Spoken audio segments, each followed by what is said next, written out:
Assalamualaikum dan selamat sejahtera. Nama saya Tengku Syarifat Amirah binti Tengku Azlan, nombor matrik 260880. Baik, kecemerlangan prestasi sesebuah jabatan kerajaan boleh diukur daripada pelbagai aspek, sama ada berdasarkan pencapaian sasaran dalam pengeluaran produk atau kualiti perkhidmatan, prestasi disiplin pekerja, kepuasan dan komitmen pekerja terhadap tugas yang dipertanggungjawabkan, persekitaran yang selesa dan selamat serta maklum balas pelanggan dan penerimaan masyarakat. Okay, sehubungan dengan itu, sesebuah jabatan kerajaan perlu melakukan pembaharuan seiring dengan perubahan dari segi politik, ekonomi, sosial serta teknologi bagi memastikan organisasi mereka kekal, stabil dan maju dan seiring dengan era globalisasi masa kini. Okay, maka kaedah yang paling berkesan adalah melalui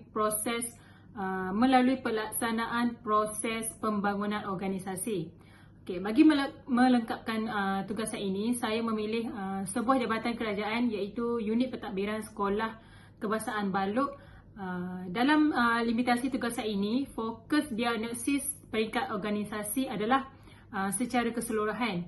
Okay, manakala fokus diagnosis bagi peringkat kumpulan adalah melibatkan pembantu tadbir yang melaksanakan tugas-tugas unit keuangan adalah fokus bagi diagnosis peringkat individu. Okey, manakala kaedah yang digunakan untuk mendapat dan mengumpul maklumat adalah melalui penelitian rekod organisasi, pemerhatian dan perbincangan kumpulan sasaran. Okey, pemilihan kaedah pengumpulan maklumat ini akan memudahkan kami menganalisis data menggunakan kaedah kualitatif iaitu analisis kandungan dan analisis kuasa lapangan. Okay, semasa proses diagnosis dijalankan, beberapa isu telah dikenal pasti iaitu isu proses sumber manusia dan isu teknostruktural. Okay, penjelasan selanjutnya saya akan diterangkan dengan lebih jelas dan dituruti dengan menyenaraikan beberapa cadangan pelaksanaan intervensi perubahan, jangkaan halangan atau tentangan yang bakal dihadapi serta beberapa tindakan bagi mengatasi halangan perubahan semasa proses pembangunan organisasi. Menurut Jaafar Mohamad pada tahun 1999, dia menyatakan bahawa terdapat beberapa objektif kepada perubahan yang dilaksanakan dalam organisasi. Antara objektif tersebut adalah untuk meningkatkan motivasi kerja, untuk meningkatkan daya pengeluaran dan untuk mengurangkan konflik di tempat kerja. Okey, manakala menurut Stoner JAF pada tahun 1989, faktor yang mempengaruhi perubahan daripada luar organisasi ialah faktor seperti kenaikan kos, kekurangan sumber, kemajuan teknologi dan juga teknologi maklumat. Okay, permintaan daripada luar dan juga peruntukan dana daripada kerajaan. Keadaan ini akan menyebabkan sesebuah organisasi perlu membuat perubahan kepada matlamat, struktur dan kaedah operasinya. Okay, desakan dalaman pula berkaitan dengan strategi baru yang dirancang oleh organisasi tersebut, teknologi, sikap dan tingkah laku pekerja yang akan melaksanakan perubahan tersebut.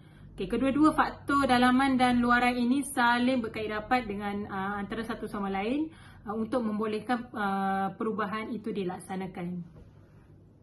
Assalamualaikum warahmatullahi wabarakatuh. Nama saya Raja Ahmad bin Raja Sulung, matrik number 266302. Di sini untuk bahagian saya akan menjelaskan berkenaan dengan peringkat diagnosis peringkat di organisasi. Jadi di peringkat organisasi, diagnosis ini adalah kena dilakukan di mana ia dapat untuk memberi keberkesanan dan kecekapan sebuah organisasi.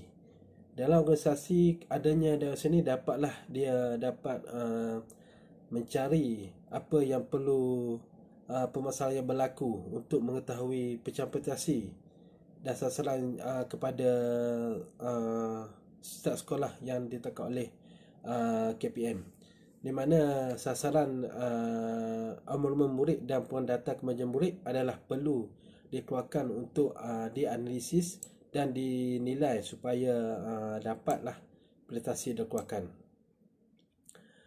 Oleh itu juga perkembangan masa kini yang berdepan cabaran globalisasi yang dinamik, jadi perkhidmatan perlu fokuslah kepada kreativiti dan inovasi semasa. Ini adalah perlu supaya terutama di peringkat sekolah dengan adanya teknologi yang terkini dan sistem yang begitu canggih sekali dapatlah menarik murid yang lebih berkualiti dan berdaya saing, dan bukannya hanya membaca, menulis dan mengira saja. Kita perlu mengembangkan bakat-bakat mereka yang ada ini supaya lebih kepada yang murid yang lebih berinovatif untuk bersaing seperti dengan pelajar-pelajar yang berada di luar negara lah. Oleh itu juga dengan adanya dan sedemikian kita juga dapat meningkatkan kecemerlangan pendidikan di Malaysia kini, di mana dengan adanya satu kemahiran yang boleh memberi kepada ketajaman minda murid ini lah, supaya mereka ni lebih kepada hebat dan pendidikan lebih terbuka dan luas dan terbuka minda kepada pelajar-pelajar ni lah.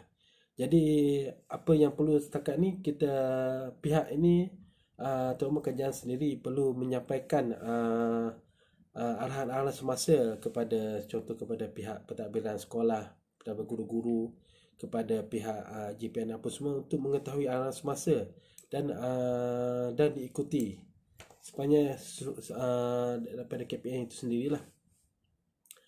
Jadi untuk unit SKB ni terus mengajar, jadi pihak tadbir perlu melancarkan saluran aduan kepada pihak tadbir sekolah melalui aplikasi yang terkini, ada Telegram seperti WhatsApp, ada WhatsApp group ke Telegram groupnya, untuk menerima apa-apa aduan daripada cikgu, murid dan ibu bapa.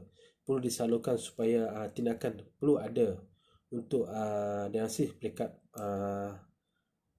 organisasi ini itu sendiri. Okey, seterusnya saya akan menjelaskan berkenaan dengan dianalisis daripada peringkat kumpulan pula. Jadi dari sini perlu ada untuk melihat sejauh mana jabatan ni melakukan pekerjaan mereka yang ke tahap yang lebih baik untuk masa kerja yang terbaik dari segi produksi yang lebih hebat, dia punya input dan output yang lebih hebat daripada segi unit pentadbiran SKB itu sendiri. Jadi difokuskan kepada sekolah di mana kemasukan murid, sekolah dapatnya pada amnya perlulah adanya diagnosis untuk mencari sekiranya apa-apa permasalahan berlaku dalam unit tersebut. Jadi seamnya SKB perlu bertindak sebagai penapis pelulus bagi setiap permohonan kemasukan sekolah yang dimuka oleh masyarakat tempat. Dia adalah unit yang kata untuk bahagian tersebut lah. Dan itu juga pentadbiran SKB ni ada juga yang menguruskan hal tender berkaitan sekolah, kewangan, potongan cukai, juga gaji serta tutang guru-guru dan staf lah. Jadi pada akhirnya perlu dilanjutkan juga kepada PPD dan Jabatan Pelajaran Negeri lah, dokumen-dokumen tersebut lah. Okey, dari hasil daripada kumpulan ni pula, kita perlu kena pasti apa isu yang berkaitan, di mana terdapat isu kepimpinan, pembuatan keputusan itu sendiri, mencari jalan penyelesaian untuk menyelesaikan satu masalah yang berlaku dalam relasi kumpulan ini, proses komunikasi dan proses penyelesaian konflik itu sendiri.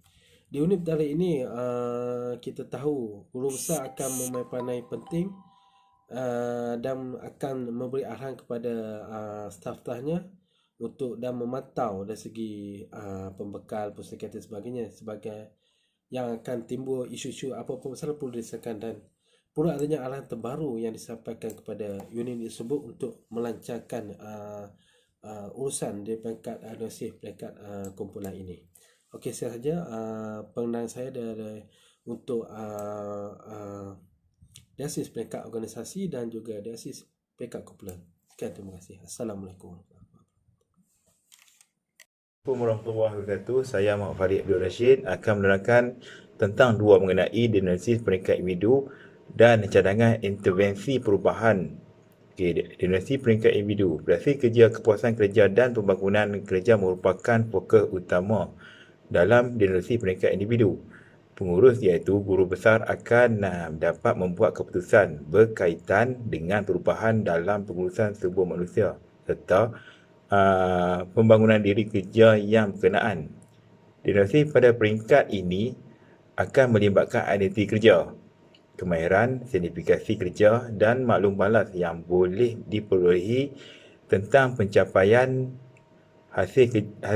pencapaian kerja dan juga autonomi kerja. Hasil diagnosis mendapati pembantu tadbir kewangan yang bertugas menyelaraskan urusan kewangan sekolah dan gaji guru dan kaki tangan lain sedar akan tanggungjawabnya yang sangat berat dan akan memberi impak yang sangat signifikan. Sekiranya berlaku sebarang kesilapan, misalnya permohonan untuk mendapatkan kenaikan gaji tahunan perlu diselesaikan sebelum bulan-bulan tertentu dalam tahun semasa untuk mengelakkan pihak kerajaan daripada membayar tunggakan gaji yang berlebihan kepada penerima kenaikan gaji. Ini juga untuk mengelakkan proses tunjuk sebab yang sudah tentunya akan menyebabkan kelewatan pembayaran gaji kepada guru dan kaki tangan yang lain. Okey, yang keduanya mengenai cadangan intervensi perubahan. Peranan seorang pemimpin organisasi adalah amat penting dalam menjamin kejayaan dan juga kecemerlangan sesebuah organisasi. Seorang pengurus atau pemimpin yang mempunyai kedudukan penting dalam organisasi perlu mempunyai kelayakan tertentu seperti yang pertamanya, menggunakan kaedah komunikasi yang efisien. Yang keduanya, prihatin terhadap pekerja dan kaki tangan bawahan. Yang ketiga, sentiasa peka dan prihatin terhadap perbezaan dalam terutamanya tentang budaya dan adat rasam masyarakat yang berbilang masa. Yang keempat, mempunyai matlamat dan hala tuju yang jelas dalam perancangannya. Yang kelima, berusaha untuk mewujudkan persekitaran dan latihan yang dinamik kepada pekerja. Yang keenam, menerima tugas yang diamanahkan sebagai satu profesion dan menjalankan kerja dengan sepenuh hati. Yang ketujuh, membuat keputusan selepas menjalankan pembincangan dengan semua peringkat pembuat keputusan. Yang ke-8, mampu memanfaatkan penggunaan teknologi maklumat. Yang ke-9, boleh menganalisis masalah dengan teliti dan mencari jalan penyelesaian. Yang akhir sekali, ke-10, boleh membuat pertimbangan yang saksama dalam konflik yang mungkin atau bakal berlaku. Pengurus atau pemimpin juga perlu mengetahui dengan baik tentang kebolehan dirinya dalam kepimpinan agar dia tahu akan kekuatan dan kelemahannya. Sekiranya terdapat kelemahan, pemimpin atau pengurus yang baik perlu mengatasi kelemahan tersebut dengan menerima teguran dan seterusnya mempertingkatkan lagi kelebihan yang ada pada dirinya dengan mengatasi kelemahan yang ada pada dirinya. Pemimpin organisasi akan berupaya untuk meningkatkan kemahiran selanjutnya, menggalakkan kaki tangannya untuk memperbaharui kemahiran dan menguasai kemahiran yang baru. Terima kasih. Assalamualaikum dan salam sejahtera. Saya 266661 ingin meneruskan pembentangan daripada kumpulan saya. Dan tajuk yang ingin saya ketengahkan ialah mengatasi penolakan untuk perubahan. So, seperti yang kita tahu, terdapatnya penolakan terhadap perubahan sama ada daripada organisasi ataupun individu. Jadi, kita ada beberapa kaedah untuk kita kontrol ataupun kita kawal penolakan ni agar dia tidak berlaku dengan terlalu kerap. Dan antara kaedah yang kita boleh ketengahkan untuk kita mengawal penolakan ini adalah yang pertama, motivasi. Yang kedua, penglibatan. Yang ketiga ialah kelengkapan dan sokongan. Yang keempat ialah perundingan. Yang kelima, manipulasi. Dan yang terakhir ialah paksaan. Jadi antara enam cara ni kita boleh gunakan apabila penolakan terhadap perubahan ini berlaku dengan kerap. Jadi yang pertama saya ingin ulas iaitu kaedah motivasi penolakan terhadap perubahan kita boleh kurangkan melalui sesi perbincangan dengan individu yang terlibat agar mereka dapat melihat logik kepada perubahan itu. Secara asasnya kita menganggap punca kepada keengganan untuk pekerja menerima perubahan adalah pada komunikasi yang lemah dan maklumat yang kurang tepat. Jadi macam kita bagi motivasi, kita jelaskan balik dekat apa yang menolak perubahan tu agar mereka faham. Jadi kalau komunikasi tu lemah, dia orang tak faham dengan perubahan yang kita akan buat, jadi dia orang akan tolak. Sekiranya pekerja menerima maklumat yang tepat dan informasi tentang perubahan yang dilakukan, maka perubahan tersebut dapat dijalankan dengan baik tanpa sebarang tentangan. Jadi yang kedua ialah penglibatan. Jadi apabila berlaku penolakan tu, punca antara punca penolakan tu ialah anggota individu ataupun organisasi yang melakukan penolakan tu dia orang tak terlibat dalam perubahan ini. Jadi sebelum melakukan sesuatu perubahan, golongan pekerja yang membantah perubahan hendaklah dilibatkan dalam proses membuat keputusan. Jadi kita involve diorang untuk minta pandangan diorang, untuk diorang bagi keputusan, bukan untuk kita pilih keputusan diorang, tapi untuk bagi diorang rasa diorang terlibat.